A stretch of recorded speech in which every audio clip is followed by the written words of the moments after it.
Hey everyone, Dr. D here. How's everybody doing? So people always want to know what it's like to get laser hair removal in a male because I see a lot of patients that are female. So I thought I would take you along to see how I do laser hair removal on a male patient.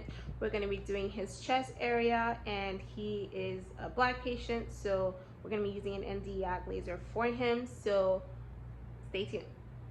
So here we have an African American male who's interested in getting laser hair removal on his chest and sternum area.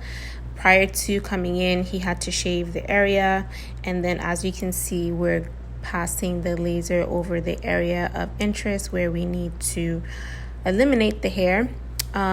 Body hair tends to be easier to treat because body hair doesn't have any influence of hormones.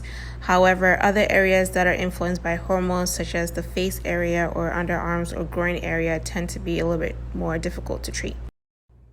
So I hope you like that short clip of me doing laser hair removal on a male.